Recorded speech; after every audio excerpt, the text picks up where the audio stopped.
श्री कृष्णा श्री कृष्णा श्री कृष्णा श्री कृष्णा।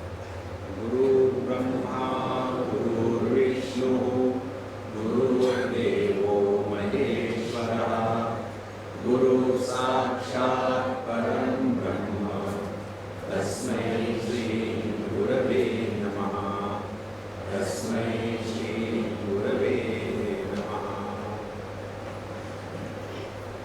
जैसी हमारी दृष्टि होती है वैसी हमारी सृष्टि होती है, और जो हम इस दुनिया में देखना चाहते हैं वो देखते हैं, जो है वो नहीं देखते।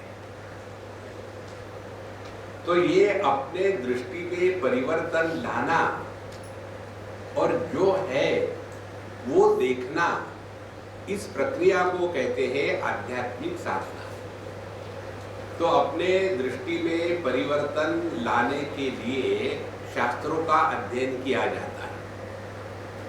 शास्त्रों का अध्ययन करने के बाद यदि हमारे दृष्टि में परिवर्तन आ गया तो हमारे व्यवहार में परिवर्तन आ जाता है, और व्यवहार में परिवर्तन आ गया तो हमारे अनुभूतियों में परिवर्तन आ जाता है, और उसी अनुभूति के परिवर्तन को कहते हैं आध्यात्मिक साधना। इसीलिए जब हम तत्वबोध का अध्ययन कर रहे हैं तो इसमें हमने अब तक क्या पाया है इस पर थोड़ा चिंतन करें। देखो, पहली तो बात होती है कि हमारी दृष्टि क्या है, उनसे दृष्टि से हम जगत को देख रहे हैं। क्या हम जगत को सापेक्षता से दृष्टि से देख रहे हैं, या समर्पण की दृष्टि से देख रहे हैं, या संपूर्णता की दृष्टि से देख रहे हैं? सापेक्षता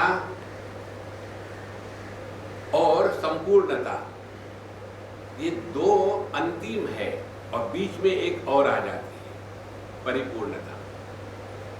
अब इसको ठीक से समझ लें।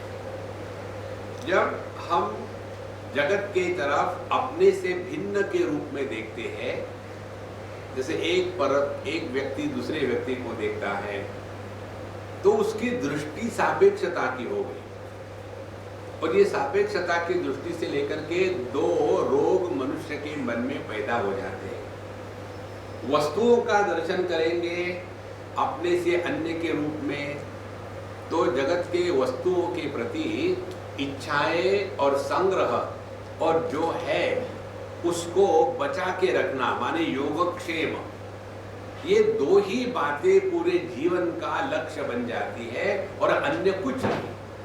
देखो, यदि हमने ये सोचा कि आज तक हमने क्या किया, तो केवल यही किया है, जो जो वस्तु अच्छी लगी उसको इकट्ठा किया, फिर उसमें से मन निकल गया, फिर उसको फेंक दिया, फिर दूसरे को इकट्ठा किया। इस प्रकार से जगत के वस्तुओं के साथ ही रहना हमारे जीवन का एकमात्र लक्ष्य बन गया। अब दूसरी बात, यदि हमने अपने आप को देह के रूप में स्वीकार करके जगत के साथ रहने का शुरू कर दिया, तो जीवन का लक्ष्य क्या हो गया? केवल स्वास्थ्य। स्वास्थ्य जीवन का लक्ष्य नहीं हो सकता। देखो, बढ़िया कार चाहिए, अच्छा, तो बढ़िया कार खरीदना ये जीवन का लक्ष्य नहीं हो सकता। उस कार में बैठ के कहीं जाना है क्या? नहीं। फिर किस लिए चाहिए? नहीं, जस्ट चाहिए। देखो, तो लक्ष्य जब तक स्पष्ट नहीं होगा तब तक के आध्यात्मिक साधना हो ही नहीं सकती। इसीलिए यह सापेक्षता की दृष्टि से निकलने के लिए हमको इस तत्वबोध में दो प्रकार से ज्ञान दिया है। एक ज्ञान ये दिया है, अपने ही व्यक्तित्व का विश्लेषण किया है। हम अपने आप को इस प्रकार से विश्लेषण करके जानते हैं क्या कि जगत के साथ जो हमारा व्यवहार है वो कौन कर रहा है? क्या आंखें देख रही है, या आंखों के पीछे मन है वो देख रहा है, या मन के साथ तादात्म्य करने वाला जीव वो देख रहा है या परमात्मा इन सबको देखते हुए भी किसी के द्वारा प्रभावित नहीं हो रहा है। देखो कितनी विश्लेषण की बात है। लेकिन हमारा पूरा जीवन सूक्ष्मता से अपने अनुभूतियों का विश्लेषण करना इसमें कभी लगा ही नहीं, और इसीलिए कितनी साधना करते हैं लेकिन वही के वही डर लगता है। खूब साधना करी लेकिन सडनली कुछ हो गया, एकदम बैलेंस आउट हो जाए।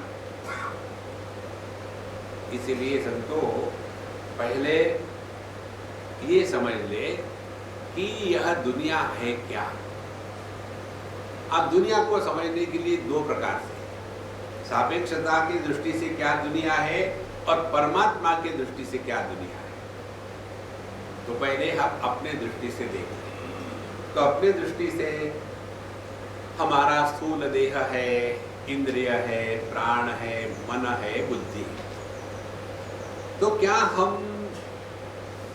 मैं देह हूं ऐसा जब जीते हैं तो कोई समझो गर्मी का अनुभव आया, तो क्या गर्मी का अनुभव देह को आ रहा है या देह में जो देही है उसको आ रहा है। कहीं चोट लगी तो चोट का अनुभव देह को हो रहा है या देह में जो देही है उसको हो रहा है। इधर कभी ध्यान नहीं जाता हमारा। जैसे हमने आपको एक बार उदाहरण दिया था, हमारे बड़े पैर के अंगूठे को कुछ हो गया था, तो यही की बात है, आजकल नहीं आते वो डॉक्टर। तो उन्होंने हमको ले गए और वहाँ लोकल एनेस्थीसिया दिया, बड़ी बड़ी सुइयां ठोक करके अंदर में, और बोले 5-10 मिनट के बाद देखते हैं। 10 मिनट के बाद फिर आकर के वो सब अंगूठे से खेलने लगे। बोले आपको स्पर्श हो रहा है क्या? ने कहा ठीक है, फिर आपको नहीं हो रहा है। माने उस एरिया को उन्होंने नम कर दिया, एनेस्थेसिस कर दिया। उसके पश्चात फिर उन्होंने अंदर में चक्कू डाल करके आइसक्रीम के स्कूप के जैसा ऐसा करके वो निकाला जो भी था। तो वो हम देख रहे थे। तो देह को दुख नहीं होता। देह को यदि दुख होता तो हम चिल्लाते। माने जब हम अपने अनुभूतियों से सीख करके विश्लेषण करना, ये आध्यात्मिक साधना है। इधर ध्यान लगाएंगे तब जाकर के अपना जीवन योग्य दिशा में चल रहा है। कितने साधक होते हैं, उनके सिंसियरिटी में कोई कमी नहीं। जितनी उनकी सिंसियरिटी है उससे 10 गुना उनकी बेवकूफी है। माने वो सिंसियरली बेवकूफ है।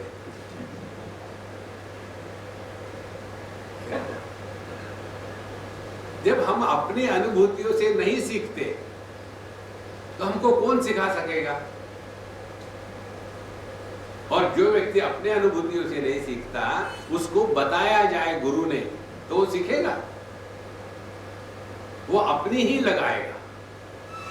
और इसीलिए कितने सालों तक श्रवण करते हैं, बड़ी पूजा पोथी करते हैं, सब कुछ करते हैं, लेकिन वही जहां थे वही के वही, कोई परिवर्तन नहीं। ये दुराग्रह जो है, ये अपना जो स्वभाव है, इसमें परिवर्तन तब आएगा जब हम अपने अनुभूतियों से सीखना प्रारंभ करेंगे। तो इस प्रकार से हमने पहले इस तत्वबोध ग्रंथ में अपना पूरा स्ट्रक्चर देख लिया कि अन्नमय कोश अन्न से बना हुआ है, अन्न में रहता है, मरने के बाद ये किसी अन्य के लिए अन्न बन जाता है। तो यह जिसमें अनेक परिवर्तन आ रहे हैं, जिसका जन्म हुआ, जो बढ़ा, फिर जो नष्ट हो जाता है, यह मैं नहीं हो सकता। तो तत्वबोध में पहले ये बताया। अब इस पर हम कैसी साधना करेंगे, ये हरेक के अपनी एक्सपर्टाइज है।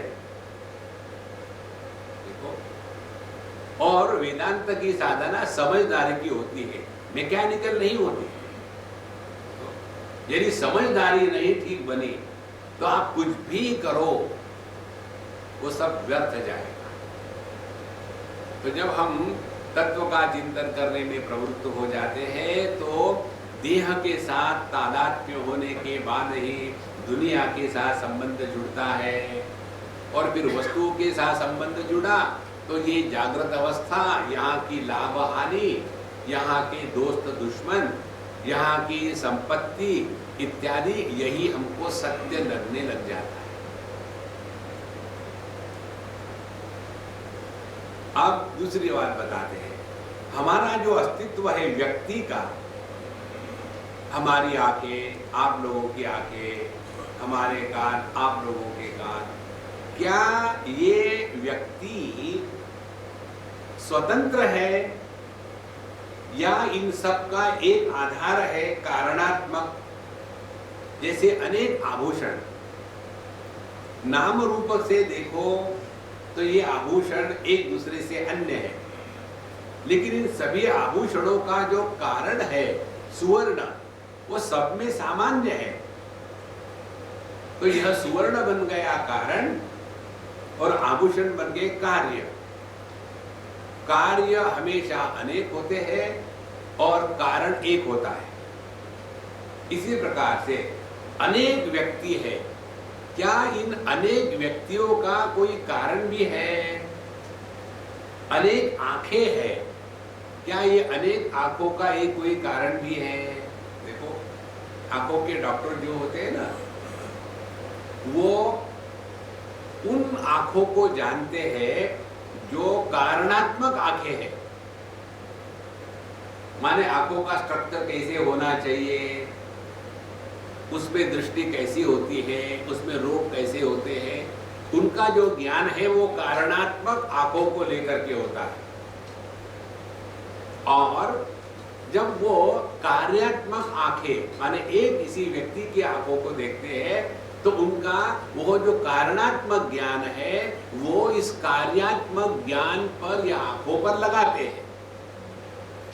इस प्रकार से इस जगत में कार्य कारण रूप से यह सृष्टि चल रही है।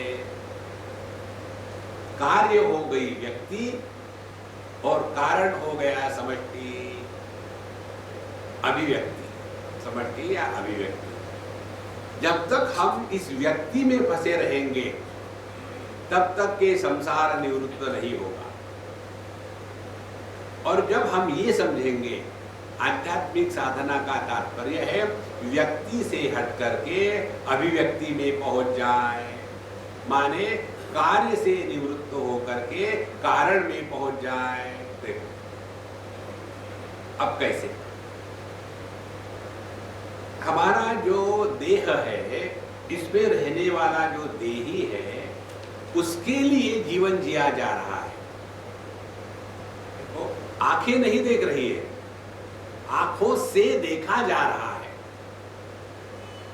कान नहीं सुन रहे, कानों से सुना जा रहा है। माने यह जो देही है आंखों के कानों के पीछे, यह देही देह से अन्य है। देखो, जब यहां हमारी दृष्टि आ जाती है कि हम देही है ना कि देह है, फिर वहां गड़बड़ी हो जाती है। कौन सी गड़बड़ी? जितने देह है उतने देही है, जितने पति है उतनी पत्नियां हैं। ये जैसे उदाहरण है, कई बार पति एक होता है, पत्नियां 4 होती है, क्योंकि हमारे यहाँ ऐसा अलाउड है। तो यह जो देही है, क्या वो हरेक देह में अलग अलग है या सब में एक ही तत्व देही के रूप में प्रकट हो रहा है? जैसे आंखें हरेक व्यक्ति की माने दृष्टि, दृष्टि यह सामान्य है और आंखें वो व्यक्ति है। तो जो डॉक्टर लोग होते हैं वो आंखों के डॉक्टर है, दृष्टि के नहीं है। दृष्टि डॉक्टरों ने निर्माण नहीं करी, वो केवल देखते हैं ये स्ट्रक्चरल आई जो है उसको ठीक रखना है। इसको स्पष्ट समझ लेना। मोटर मैकेनिक जो होते हैं, मोटर चलती नहीं तो इंजन को देखते हैं, हॉर्स पावर को नहीं देखते। किसी गैराज में ले जाओ, यार जरा हॉर्स पावर ठीक कर देना, तो वो कहेगा कहां से डोंकी पावर आ गया है। हॉर्स पावर को ठीक नहीं करते, पेट्रोल को भी ठीक नहीं करते। इसी प्रकार से जैसे गाड़ियों में हॉर्स पावर अभिव्यक्ति है, गाड़ी व्यक्ति है, वैसे ही जो जीवन है वो अभिव्यक्ति है, व्यक्ति नहीं है। तो साधना क्या हो गई हमारी कि एक ही परमात्मा तत्व जब पंचकोशों के माध्यम से प्रकट होता है तब उसको व्यक्ति कहते हैं। लेकिन क्या वो व्यक्ति है, ये अनुसंधान करना है। यदि उसको हम व्यक्ति कहेंगे तो हम धर्मशास्त्र, सांख्य शास्त्र, योग शास्त्र, भक्ति शास्त्र इसी में फंसे रहेंगे। और फिर व्यक्ति का जीवन क्या है? व्यक्ति का जीवन है अपने इच्छाओं को पूरा करना और कुछ नहीं। तो ऐसा जो व्यक्ति के रूप में रहता है उसकी साधना क्या होगी? एक ही साधना होगी, जहां भी जाए भगवान के सामने अपने इच्छाओं की लिस्ट सामने रख दे और सिलेक्ट ऑल, सबमिट। भगवान देखते डिलीट ऑल। तो हमारी साधना क्या हो गई? अब जब अपने को व्यक्ति मानेंगे तो साधना होगी, भगवान के मंदिर में भी जाएंगे तो भी इच्छा पूर्ति की बात होगी, क्योंकि हमने अपने को व्यक्ति स्वीकार कर लिया है। हमारी स्थिति व्यक्ति के रूप में मालूम है कैसी है? जैसे टैक्सी के ड्राइवर, टैक्सी के ड्राइवर के साथ यदि कोई पैसेंजर हो तो उनको डेस्टिनेशन पता है, गाड़ी बड़ी स्पीड से जाती है।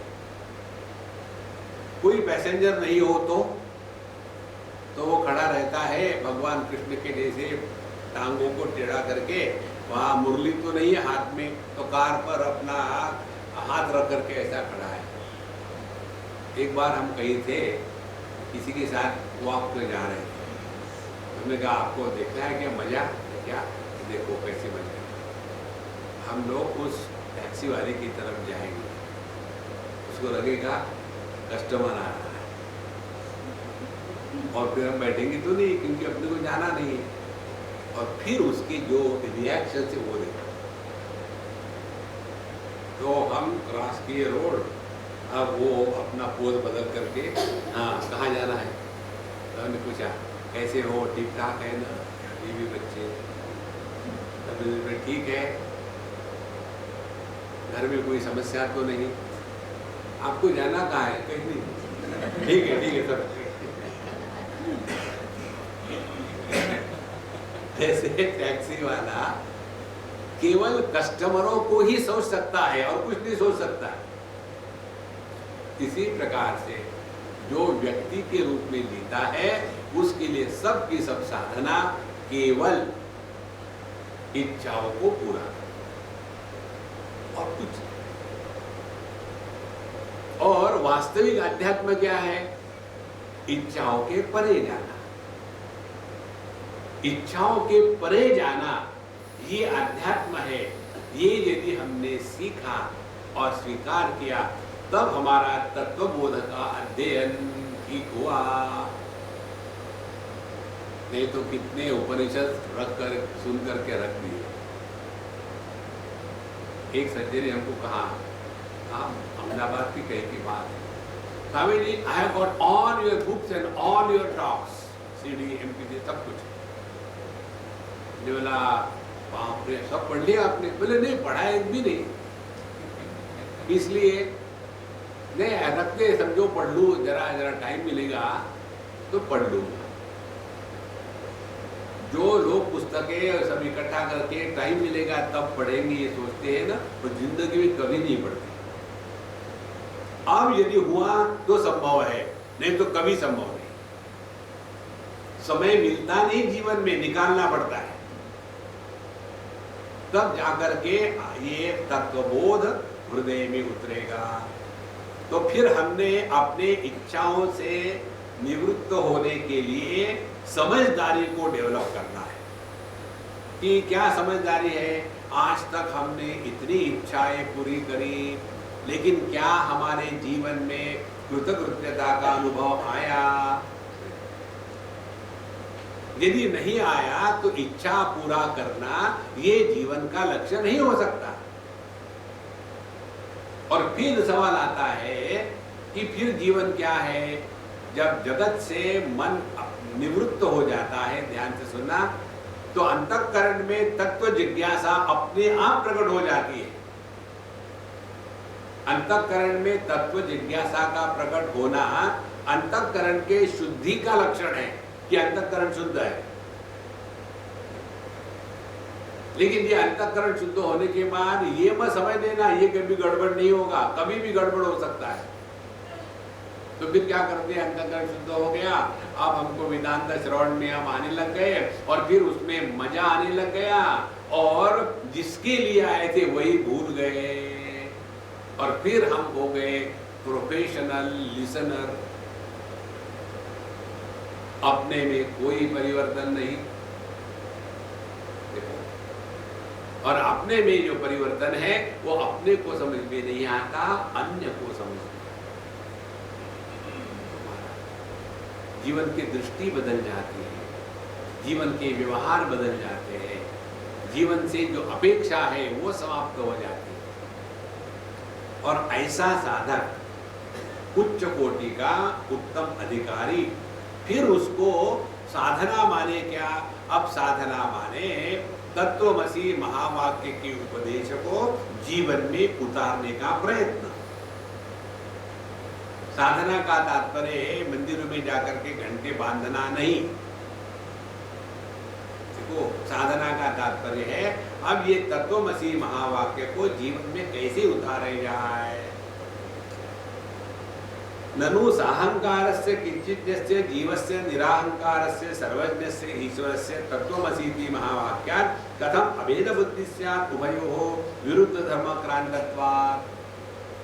यहाँ पूछते हैं कि यह जो त्वम है जीव और जो तत् है ईश्वर, ये दोनों तो विरुद्ध धर्म के हैं। अब इनकी एकता कैसे संभव है? अब यहां प्रश्न उठा करके छोड़ नहीं देना है, अब इसका अनुसंधान तो जीव कौन है? अब ये बहुत महत्व का विषय है, इस पर आप 25 बार सुनो तो भी दिमाग में नहीं घुसेगा। जीव को यदि हम परमात्मा से स्वतंत्र के रूप में स्वीकार करेंगे तो आप किसी भी निर्णय पर पहुंच ही नहीं सकते। देखो, जैसे दर्पण में जो प्रतिबिंब है, क्या दर्पण का प्रतिबिंब दर्पण और अपना मुख कमल इनसे अतिरिक्त तो हो सकता है क्या? तो जब हम दर्पण के प्रतिबिंब की बात करते हैं तो ये तीन बातों की बात साथ साथ कर रहे हैं। तो दर्पण के प्रतिबिंब की परिभाषा करनी होगी तो प्रतिबिंब प्लस मिरर प्लस अपना चेहरा, ये तीनों मिलकर के दर्पण का प्रतिबिंब तैयार होता है। इसी प्रकार से जीव माने क्या? परमात्मा अपने चेहरे के स्थान पर और अंतःकरण दर्पण के स्थान पर। और उसमें जो प्रतिबिंब है चिदाभास वो जीव के स्थान। तो ये तीनों चीजों को मिला करके जीव कहा जाता है। देखो इसको बहुत आसान है, आजकल के जमाने में तो और आसान हो गया है। Sound waves, phone, SIM card और उसमें से ध्वनि का प्रकट होना। अब ये आज का उदाहरण। साउंड वेव्स परमात्मा, फोन देह, उसमें सिम कार्ड अंतःकरण जीव, तब जाकर के इसमें से आवाज आती है। यदि आपका फोन सिम कार्ड भी ठीक है, पेमेंट भी हो चुका है, पोस्टपेड है, कटने की संभावना नहीं, और किसी ने आपको फोन किया और उसको उत्तर जाता है कि जो नंबर आपने डायल किया है वो इस क्षेत्र के बाहर है, माने ये तो सब ठीक है, आवाज क्यों नहीं आ रही है? महाराज आवाज अंदर से नहीं आती, आवाज बाहर से आती है, अंदर से अभिव्यक्त होती है। तो जैसे सिम कार्ड व्यक्ति नहीं है, अभिव्यक्ति है, भले उनके नंबर भिन्न होवे। देखो इसी प्रकार से जीव ये व्यक्ति नहीं है, अभिव्यक्ति है। सब में वही सिद्धांत लागू है। चाहे आप कॉस्टली फोन ले लीजिए, चाहे आप बिल्कुल बेस लाइन का 50 रुपए का फोन ले लीजिए, सब में सिद्धांत तो वही है। चाहे कोई महात्मा हो, चाहे कोई कीड़ा हो, उन सब में जीव का अभिव्यक्त होना सामान्य है, कोई फर्क नहीं।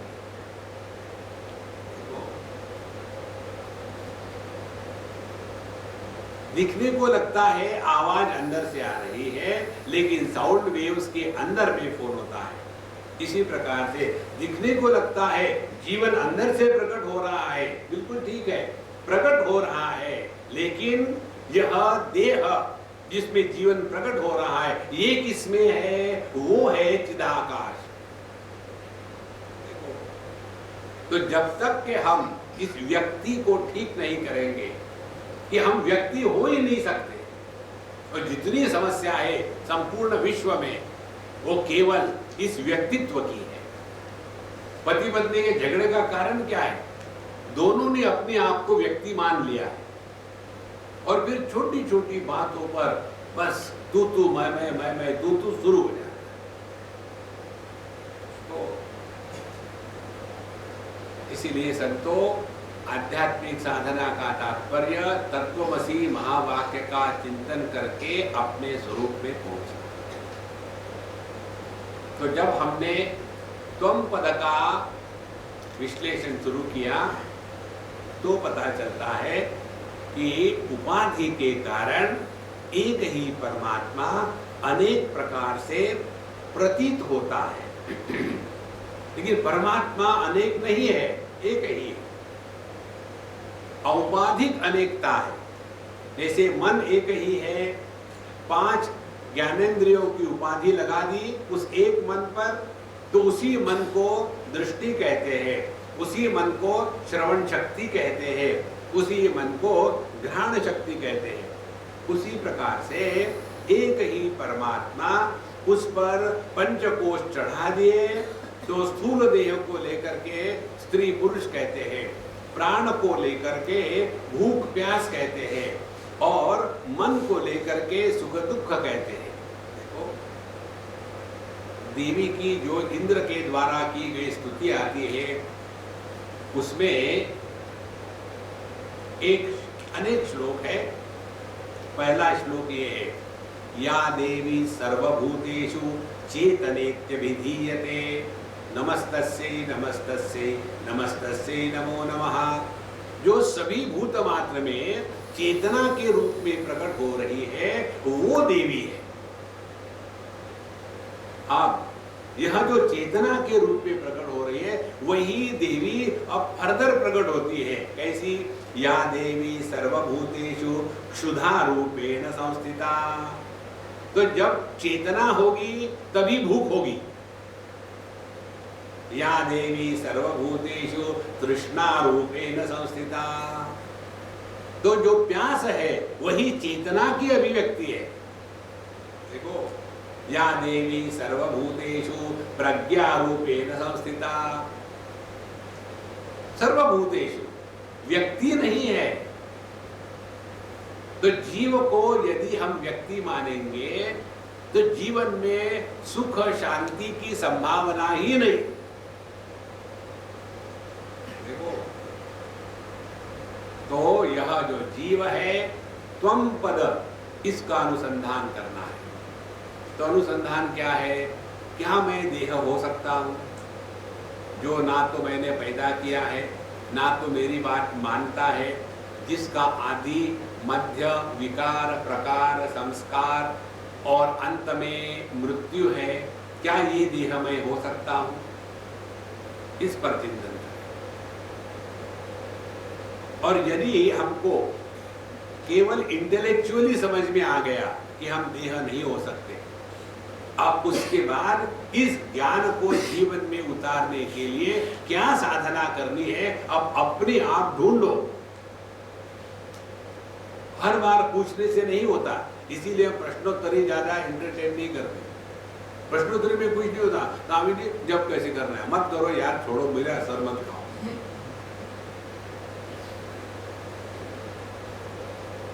अपने आप ढूंढो। अन्य को पूछेंगे तो लेजी हो जाओगे। You find out. पैसे कैसे खाने हैं, किसी के पास जाके सीखता है क्या कोई? इसी प्रकार से अपनी साधना स्वयं करो। और साधना करने के लिए पूरे की पूरी सामग्री शास्त्रों में दी है। एक महात्मा जी थे, घूमने जाते थे तो अकेले जाते थे। तो हम भी ज्यादा गड़बड़ करने वाले के साथ कभी नहीं जाते, जो बोलता नहीं उसी के साथ जाते। या तो गूंगा हो या तो शांत। तो मान रहे जा रहे थे, दूसरा कहता है मैं आपके साथ आऊं? नहीं। एक बार कहा, दो बार, प्लीज आने दो ना। आ जाओ। आ गए। आने के पश्चात ये तत्वमसि महावाक्य किस उपनिषद से आया है? तो उनको बताया गया, देखो ऐसे ऐसे कॉलेज है, उसकी ऐसी ऐसी लाइब्रेरी है, उसमें ऐसा ऐसा एक शेल्फ है, उसमें ऐसे ऐसे उपनिषद रखे हुए हैं, वहां जाके पढ़ लो।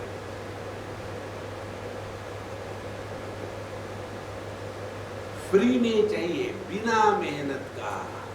थोड़ी तो मेहनत करो,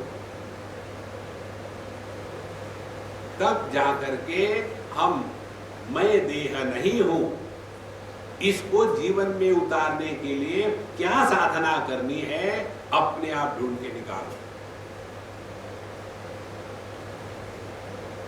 और जितना आपका देहात्म भाव कम होता जाएगा, उतना आप जगत से अपने आप निवृत्त होने लगोगे। और जगत से निवृत्त होना बिना अकेलेपन का अनुभव होते हुए, उसको कहते हैं अब हम अंतर्मुखी हो गए। कल रात को मुझे 11-12 बजे फोन आया, स्वामी जी आप सो रहे क्या? नहीं, मैं कबड्डी खेल रहा हूँ। बोले आप नींद में भी ऐसे बोलते हैं? मुझे नींद में ही मैं ऐसे बोलता हूँ, मैं जग तो नहीं रहा हूँ। रात को 12 बजे किसी को डिस्टर्ब करें, स्वामी जी लेकिन बहुत अर्जेंट है, मेरे शुरू हो जाओ। और फिर शुरू हो गए। स्वामी जी आजकल मुझे जो है ना, अकेलापन बहुत अच्छा लगता है।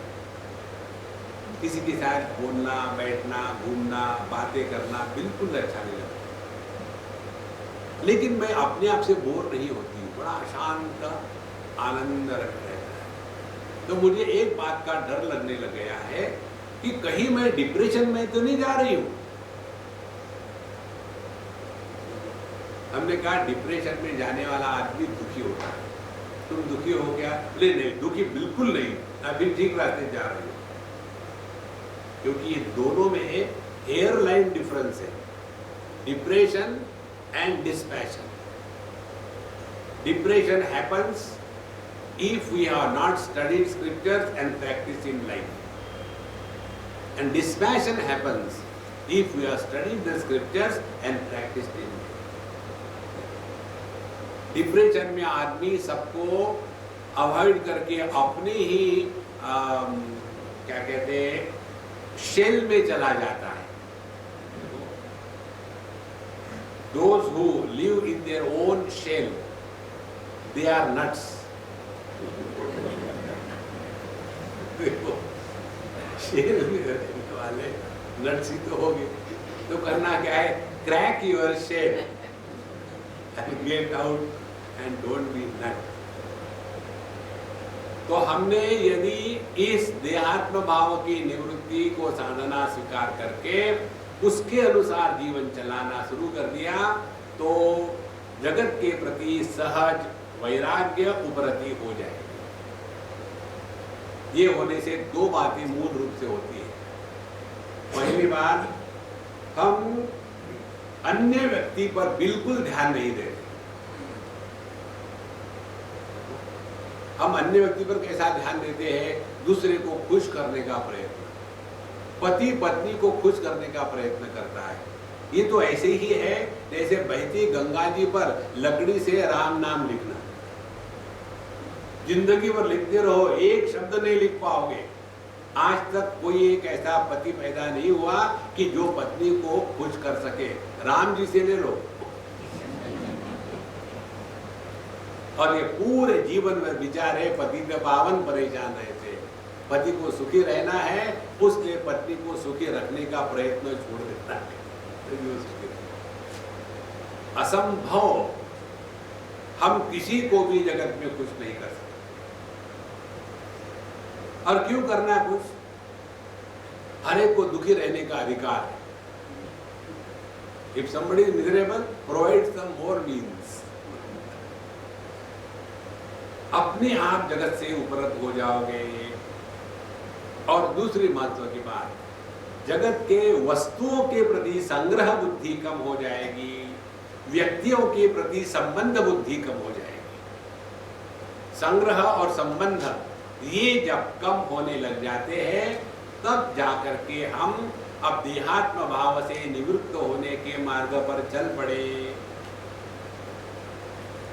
और ये होने के पश्चात अब दूसरी स्टेज हमको बताते हैं कि हमको जीवात्म भाव से निवृत्त होना है। जीवात्म भाव से समझो निवृत्त हो गए तो क्या होगा? कल्पना, पाप पुण्य, धर्म अधर्म, कर्ता भोक्ता, ये सब गायब हो जाएंगे। दूरदृष्टि विवेक ग्रंथ है, उसमें बताते हैं जागृत अवस्था में हमारा ईगो या जीव 100% होता है। 100% जीव इज जागृत अवस्था। 50% मैनिफेस्टेशन ऑफ द जीवा इज स्वप्नावस्था। 50%। गहरी नींद में जीव की अभिव्यक्ति होती ही नहीं, शून्य। इसीलिए केवल आनंद। देखो, तो जीव का या जीव भाव का त्याग करना माने क्या? माने हमेशा मौज में रहना। देखो कितनी सिंपल साधना है। स्वामी जी आपको तो कुछ भी बताओ, घुमा फिरा करके वही आ जाए। दुखी रहो फिर।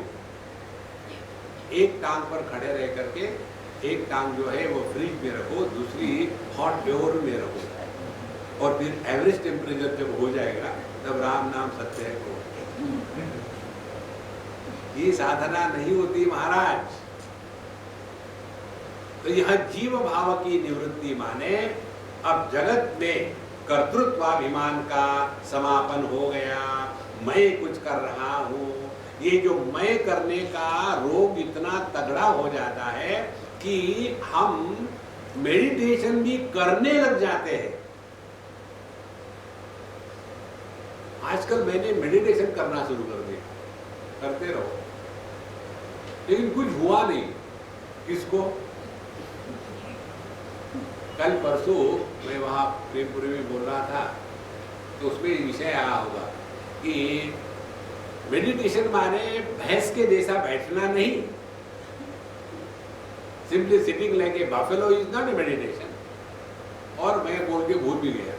कल रात को मुझे एक एसएमएस आया, Swami ji, I came after many months to listen to you for some reason.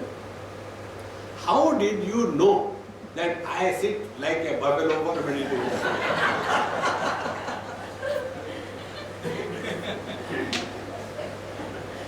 जैसे मैं आके बैठी उसी समय आपके मुंह से ये वाक्य निकले, तो मुझे ऐसा लगा कि स्वामी जी को कैसे पता चला। तो ये जो करने का रोग है, यही जीवात्मा भाव है। मैं ये करूं, मैं वो करूं, मैं ऐसे करूं, मैं वैसे करूं। तो ये करने का जो रोग है, इसकी निवृत्ति होना माने जीवन में सहजता आना। जब जीवन में सहजता आ जाती है तो व्यक्ति दुनिया के बारे में सोचना, बोलना, रहना अपने आप बंद कर देता है। हम में कितनों को ऐसी आदत है कि दूसरा क्या कर रहा है उधर मुंह मारे। देखो, अब हमारे हर एक व्यक्ति के साथ भिन्न प्रकार के संबंध होते हैं कार्य के अनुसार, और सबको सब जानने की आवश्यकता नहीं है। देखो, समझो हम किसी व्यक्ति के साथ बात कर रहे हैं, अब तीसरे व्यक्ति को वहां खड़ा होकर के ऐसा देखना, क्या बोल रहे, क्या बोल रहे, क्या बोल रहे, जरूरत है? और ऐसे कहो कि गेट आउट फ्रॉम हियर, तो फिर मुंह खुल जाता है। साधना जो करता है, यदि उसने वास्तविक साधना करी है, तो व्यक्ति अपना काम हो गया, खलास, निकल जाओ। ये जो हैंगअप्स होते हैं ना, ये इसीलिए है कि मैं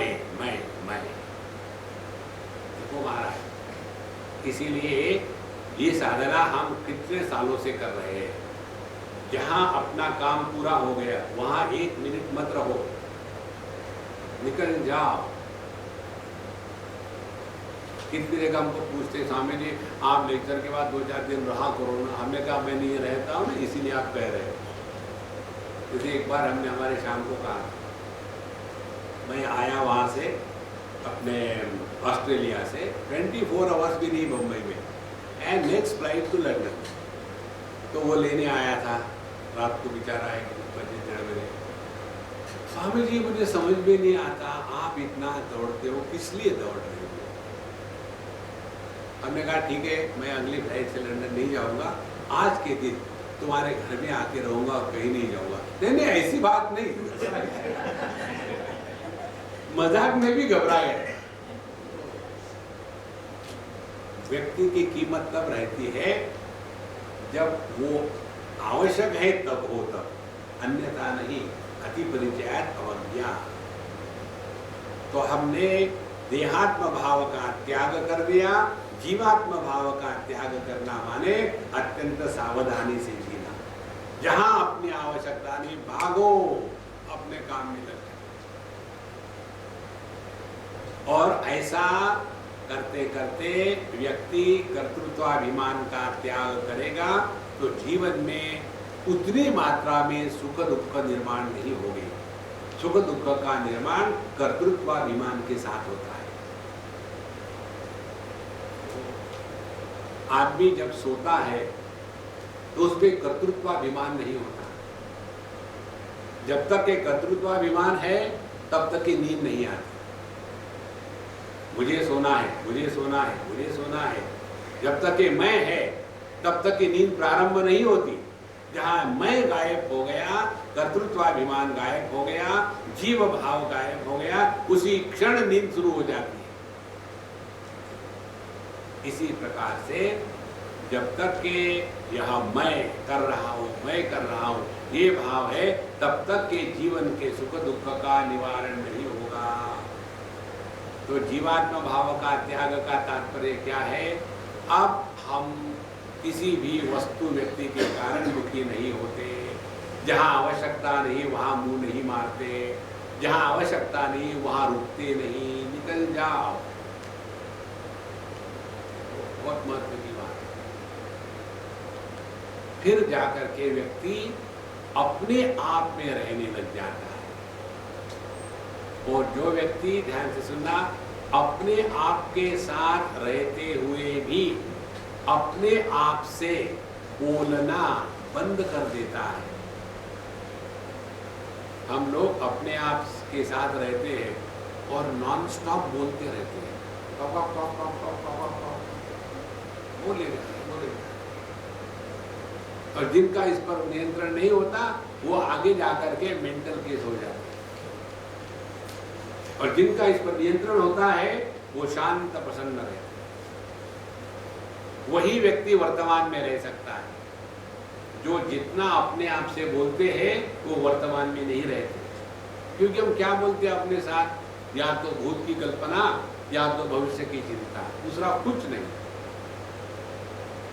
तो यह जीवात्मा भाव जैसे समाप्त हो जाएगा, हमने त्वम पद का शोधन कर लिया है।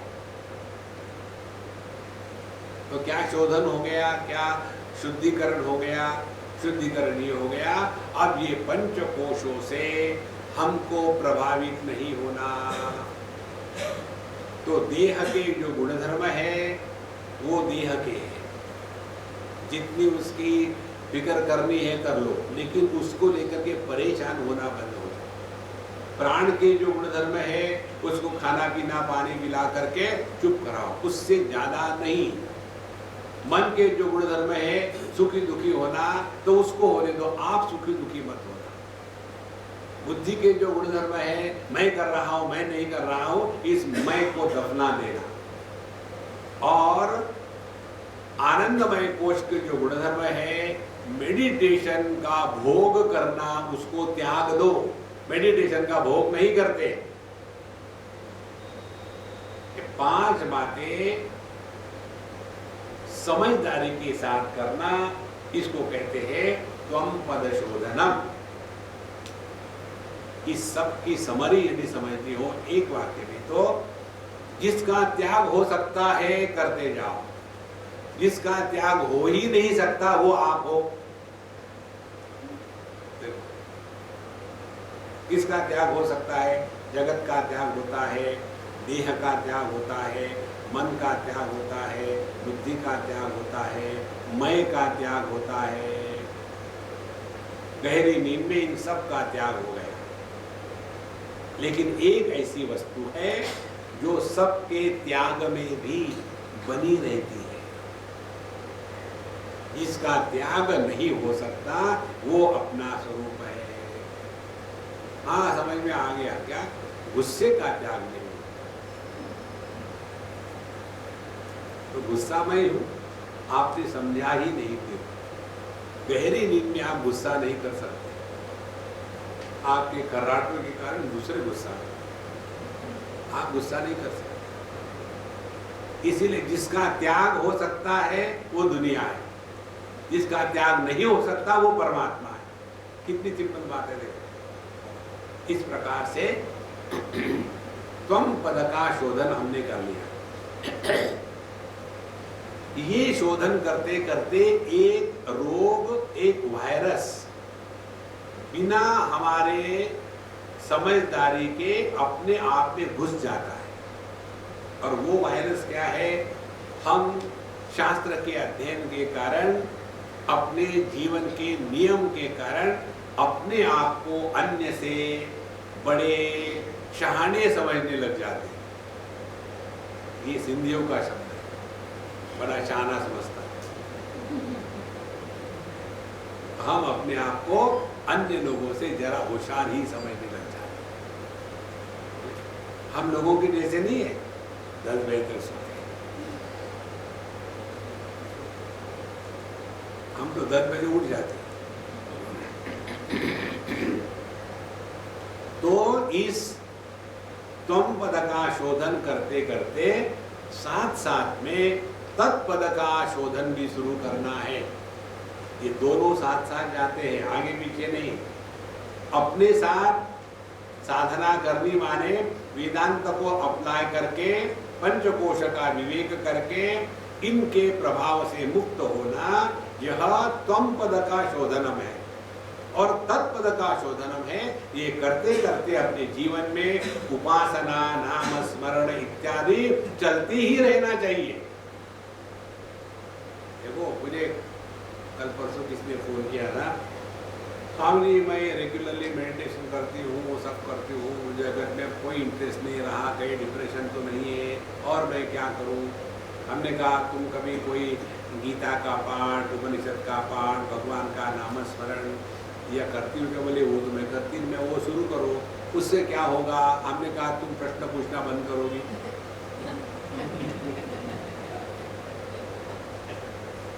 शुरू तो करो। देखना, केवल ध्यान में बैठे रहना और परमात्मा के प्रति समर्पण नहीं होना, इसके द्वारा व्यक्तित्व में विकृतियां आ जाती हैं। ध्यान के साथ भक्ति होना आवश्यक है, और भक्ति वही होती है कि प्रभु का स्मरण। ध्यान के लिए मत बैठना, प्रभु के गोद में जाके बैठना। अपने दिमाग से इसको निकाल डालो कि मैं ध्यान कर रहा हूं। जब भी जाकर के बैठते हो ना भगवान के सामने, चलो कन्हैया की गोद में जाके बैठेंगे। जहां भगवान की गोद में जाके बैठना, इसको ध्यान आपने समझ लिया, स्वीकार लिया, आप में भक्ति माता का सौंदर्य प्रकट होने लग जाएगा। फिर वेदांत निरस नहीं रहेगा, फिर वेदांत रसपूर्ण होगा। रसो वैसा रसगम हे वायम लब्ध्वा आनंदी भवति। जीवन में रस प्रकट हो जाता है, और जब जीवन में रस प्रकट हो जाता है, तब आदमी ना सूखा करता हो ना गीला करता हो, ये सब बंद हो जाता है। फिर ना किसी से कोई कंप्लेन है, ना किसी से कुछ लेना देना है। ये जीवन में जो सहजता और रसपूर्णता आती है, तब जाकर के हमने यह तत्पद के प्रति मार्गक्रमण करना शुरू किया है। और जैसे जैसे हमारी तत्पद शोधन की साधना सूक्ष्म होगी, उतना हमारा प्रभु के चरणों में समर्पण संपूर्ण होगा। ध्यान से सुनना। लहर का समुद्र के प्रति समर्पण जब हो जाता है, तो लहर लहर नहीं रहती और वो समुद्र भी नहीं बनती। फिर लहर का पानी पानी हो जाता है। इसी प्रकार से जीव जिसने वेदांत की साधना करी है और भगवान के प्रति समर्पण किया है, वह ईश्वर नहीं बनता। उसमें भले ऐश्वर्य प्रकट होने लग जाए, वो ईश्वर नहीं बनता। देखो, समुद्र लहर बन सकता है, लहर समुद्र नहीं बन सकती। तो यह दोनों उपाधियों का त्याग हो गया। जीव की उपाधि का त्याग वेदांत की प्रक्रिया के अनुसार, और ईश्वर के उपाधि का जो माया है उसका त्याग समर्पण से, भक्ति से, उपासना से। ये दोनों बातें जब पूरी हो जाती है, तब ना जीव रहता है ना ईश्वर रहता है। परमात्मा ही जीव और ईश्वर ये दो के रूप में प्रकट हो रहा है। ये जब ज्ञान दृढ़ हो गया, उसके बाद जीवन मुक्ति का आनंद अखंड बना रहता है, और इसी को कहते हैं अपने साधना की परिपूर्णता। इसलिए यहाँ आके कहते हैं, एवं च वेदांत वाक्य ही सद्गुरु उपदेशेन च सर्वेषु अपि भूतेषु येषां ब्रह्मबुद्धि उत्पन्नाः ते जीवन मुक्ताः इत्यर्थः। तो जो स्वयं में और संपूर्ण विश्व में केवल परमात्मा का ही दर्शन करते हैं वही जीवन मुक्त होते हैं। जीवन मुक्ति का एक उदाहरण समझना हो तो जैसे हम अपने शरीर के सभी अंगों में केवल मैं एकमात्र तत्व है ऐसा अनुभव करते हैं, उसी प्रकार से जीवन मुक्त के जीवन में अनेकता होते हुए भी अनेकता की भेद भावना नहीं होती। यह जीवन मुक्ति प्रारंभ हो जाती है। अब ये ननु जीवन मुक्त कहा। अब जीवन मुक्त कौन है, यह विषय इसमें दिया है, उसको हम कल समापन के दिन पूरा करेंगे। ओम पूर्णमदः पूर्णमिदं पूर्णात् पूर्णमुदच्यते पूर्णस्य पूर्णमादाय पूर्णमेवावशिष्यते। ओम शांति शांति शांति।